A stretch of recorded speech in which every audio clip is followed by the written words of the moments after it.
Good morning. पिछले videos में हम राजस्थान के इतिहास का अध्ययन कर रहे थे। राजस्थान का इतिहास बीए तृतीय वर्ष और एमए उत्तरार्ध के पाठ्यक्रम का हिस्सा है। साथ ही यदि प्रतियोगी परीक्षाओं की बात की जाए तो उसके अंतर्गत राजस्थान का इतिहास महत्वपूर्ण स्थान रखता है। राजस्थान के इतिहास के अंतर्गत हम आमेर का कछवाहा राजवंश और जोधपुर के राठौड़ राजवंश का अध्ययन कर चुके हैं। आज के वीडियो में हम जैसलमेर राज्य का इतिहास का अध्ययन करेंगे। राजस्थान ही नहीं, भारत के इतिहास में भाटी वंश का इतिहास गौरव गाथाओं से परिपूर्ण रहा है। भाटियों ने भारत भूमि पर पांव रखने वाली शक्तियों से लंबे समय तक अनवरत संघर्ष कर जहां अपने राष्ट्र व राज्य की रक्षा करने के लिए अपने प्राणों की आहुतियां देकर बलिदान का एक उज्ज्वल इतिहास रचा है। भाटी उत्तर भड़कीवाड़ भाटी अर्थात उत्तर भारत के रक्षक के रूप में रहे हैं। भाटियों का राज्य विस्तार व्यापक रहा है। जैसलमेर भाटियों का अंतिम पड़ाव रहा।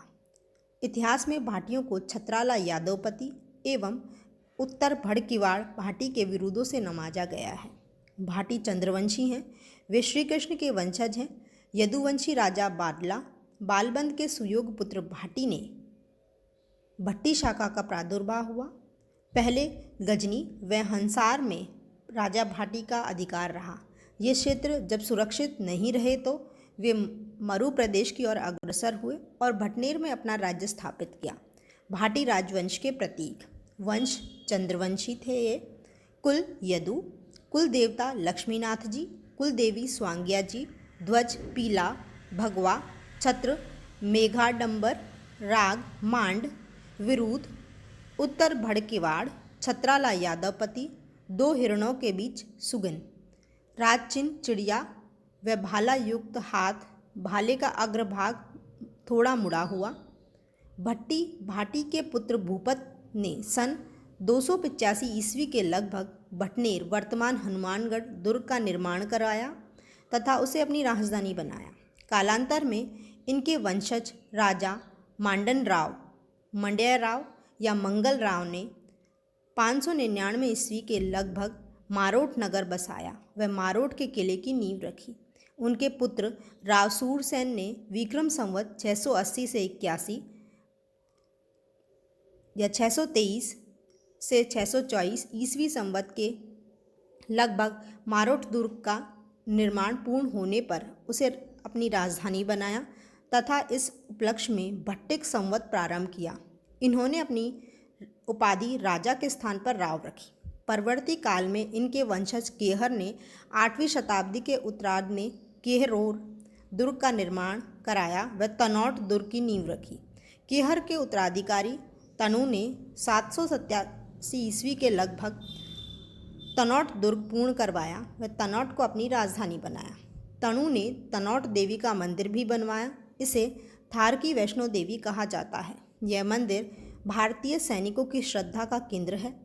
राव तनु ने अपनी सैनिक शक्ति में वृद्धि कर वराहों को परास्त किया और सिंध नदी तक अपना राज्य विस्तार करने में सफलता पाई। तनु राव का उत्तराधिकारी विजयराज हुआ। विजयराज ने कई पड़ोसी राजाओं को हराकर अपने पूर्वजों के दुर्ग वापस लिए। विजयराज के पास तनौट, मारौट, केहरौर, भटनेर व मुम नाहवाह नामक 5 दुर्ग थे। विजयराज इतिहास में विजयराज चुंडाला के नाम से प्रसिद्ध हुए। सन 841 ईस्वी के लगभग अपने पुत्र देवराज के वराह राजपूतों के यहाँ विवाह के अवसर पर धोखे से विजयराज तथा उसकी सेना को समाप्त कर दिया गया तथा उनके विशाल राज्य पर वराहों एवं अन्य स्थानीय राजपूतों ने अधिकार कर लिया। इसमें तनौट दुर्ग की रक्षा करते हुए वृद्ध तनुजी ने अपने प्राणोत्सर्ग किए। इसे तनौट का शाका कहा जाता है। विजयराज का पुत्र देवराज भी मारा जाता है, लेकिन डाही धाय की स्वामी भक्ति से उसके प्राण बच गए। रावल देवराज वराहों द्वारा देवराज का पिता विजयराज चुंडाला जब मारा गया तब डाही धाय ने बालक देवराज की रक्षा का भार पुरोहित लूणा को सौंपा। देवराज 10 वर्ष तक इधर उधर भटकता रहा। वह किसी प्रकार शक्ति संचय कर अपने मामा जजाभूटा की सहायता से सन 852 ईस्वी में देरावर देरावल नामक नगर व दुर्ग स्थापित किया। यहाँ से देवराज ने लाखा फुलाणी नामक वीर योद्धा की सहायता से अपने पिता के शत्रुओं को हराकर पुनः विशाल राज्य स्थापित किया। देरावर भाटियों की नई राजधानी बनी।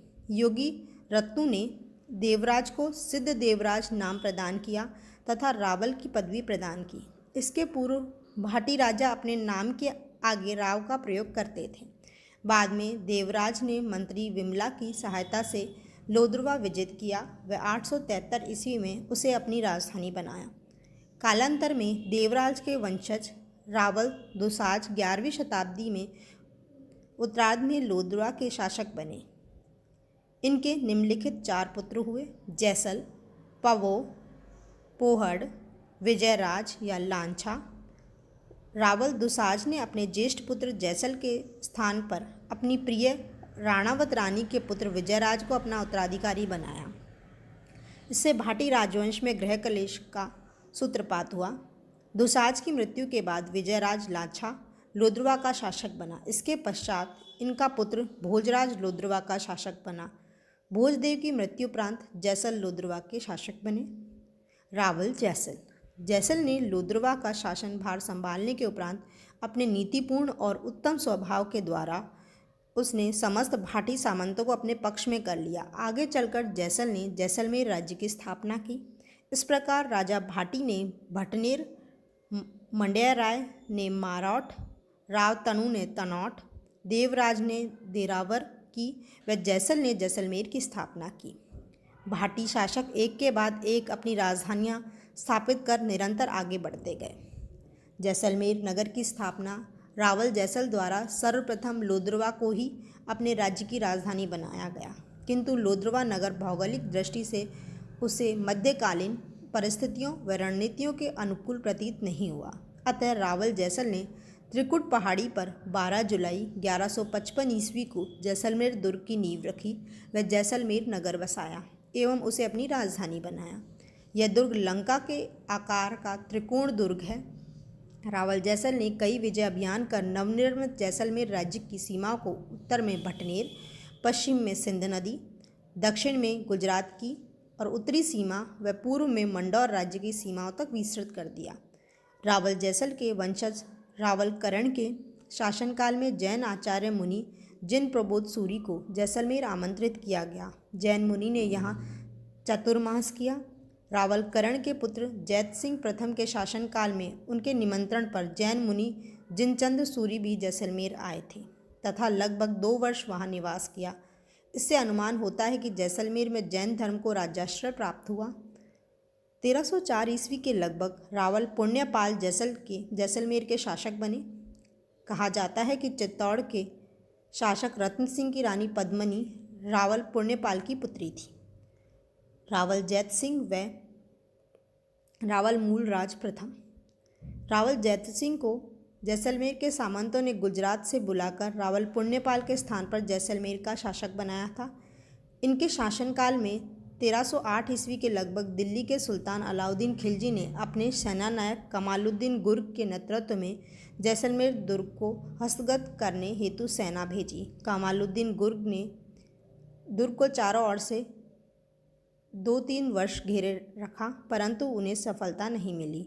तब अलाउद्दीन खिलजी ने मलिक काफूर के नेतृत्व में एक सेना भेजी जिसने दुर्ग पर सीधा हमला कर दिया, जिसमें तुर्की सेना को अत्यधिक हानि उठानी पड़ी। उन्हें कोई सफलता नहीं मिली। अंततः अलाउद्दीन खिलजी ने पुनः कमालुद्दीन के नेतृत्व में एक विशाल सेना दुर्ग पर आक्रमण करने हेतु भेजी। कमालुद्दीन ने जैसलमेर दुर्ग को चारों ओर से घेर लिया। इसी दौरान रावल जैत सिंह की मृत्यु हो गई। उनके पुत्र रावल मूलराज प्रथम जैसलमेर के शासक बने।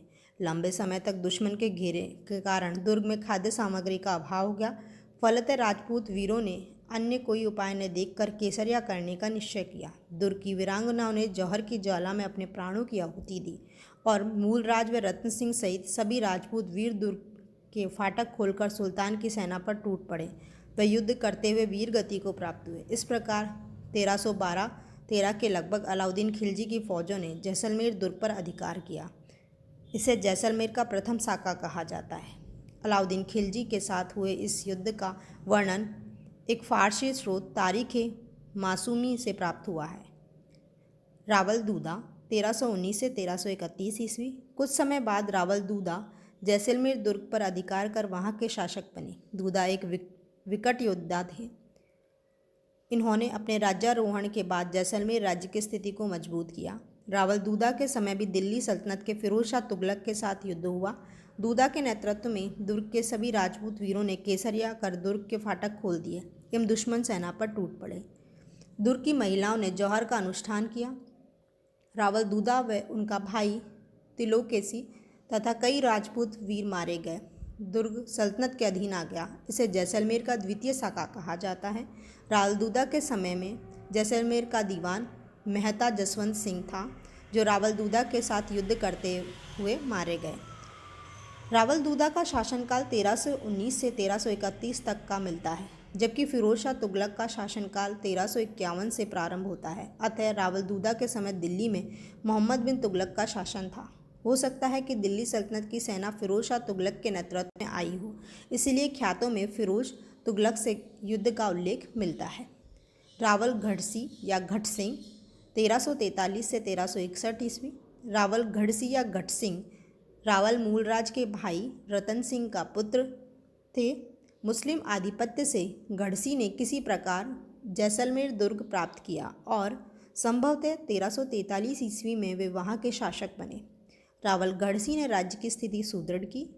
उन्होंने अपनी कीर्ति को अमर रखने हेतु जैसलमेर में घड़सीसर जलाशय का निर्माण करवाया। 1361 ईस्वी में रावल घड़सी की जसड़ भाटी आस्करण ने धोखे से हत्या कर दी। अतः उनकी रानी विमला ने देवराज के पुत्र केहर को रावल घड़सी का उत्तराधिकारी बनाया। रावल केहर शांतिप्रिय राजा थे।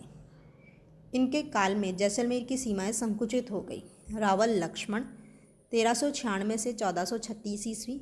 रावल लक्ष्मण रावल केहर का द्वितीय पुत्र था। इन्होंने जैसलमेर दुर्ग में लक्ष्मीनाथ भगवान विष्णु का मंदिर बनवाया। भगवान लक्ष्मीनाथ जी के मंदिर की स्थापना के बाद रावल लक्ष्मण द्वारा एक नई शासन पद्धति प्रारंभ की गई, जिसके अंतर्गत जैसलमेर राज्य के मुख्य शासक भगवान लक्ष्मीनाथ जी थे व रावल उनके प्रतिनिधि के रूप में शासन का संचालन करते थे।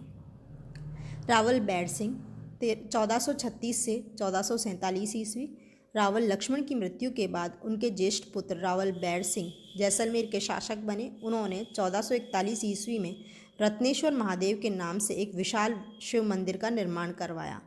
उन्होंने बुलीसर व रानीसर नामक 2 कुएं भी बनवाए।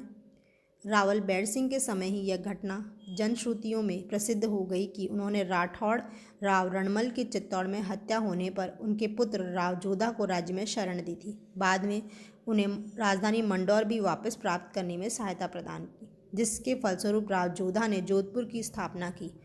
रावल बैर सिंह की मृत्यु 1447 ईस्वी के लगभग हो गई।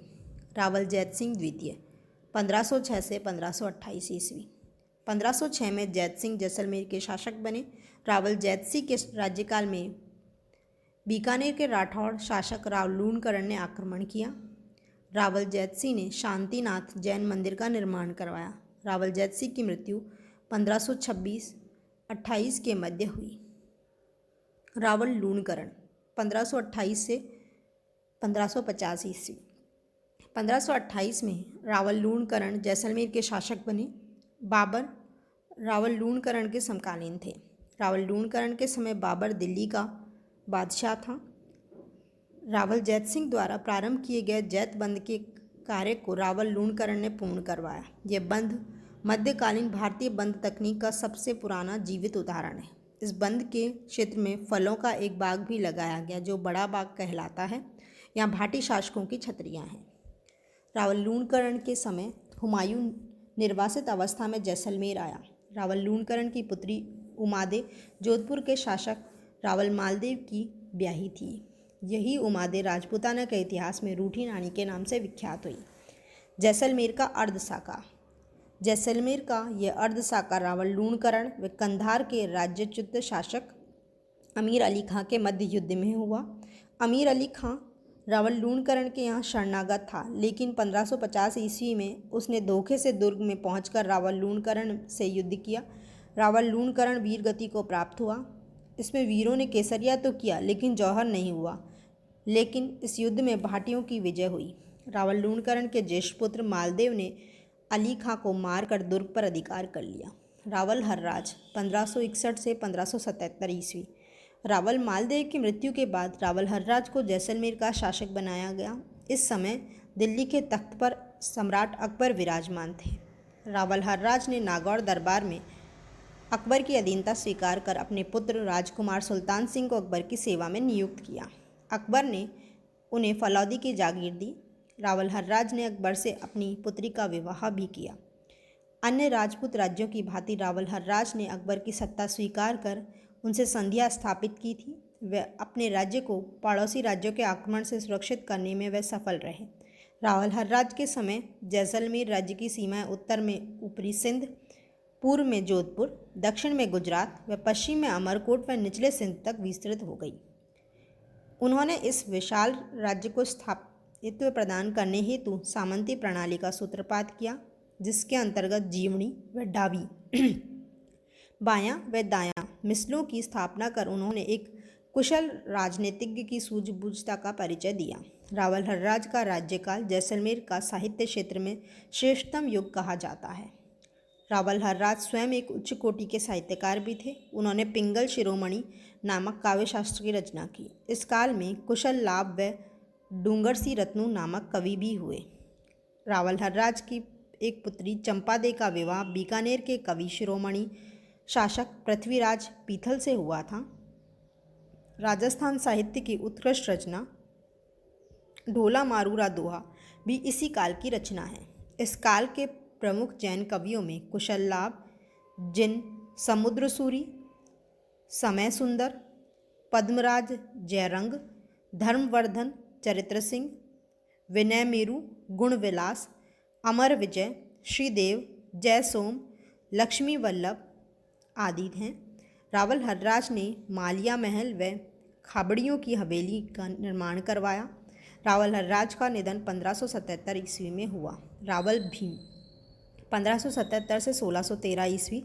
रावल हर्राज के निधन के बाद उनका पुत्र रावल भीम 1577 ईस्वी में शासक बने, लेकिन उस समय उनकी आयु मात्र 16 वर्ष की थी। अतः उनकी अव्यस्तता के कारण शासन प्रबंध रावल हर्राज के छोटे भाई खेत सिंह ने संभाला। वयस्क होने पर शासन का भार रावल भीम ने अपने हाथ में ले लिया।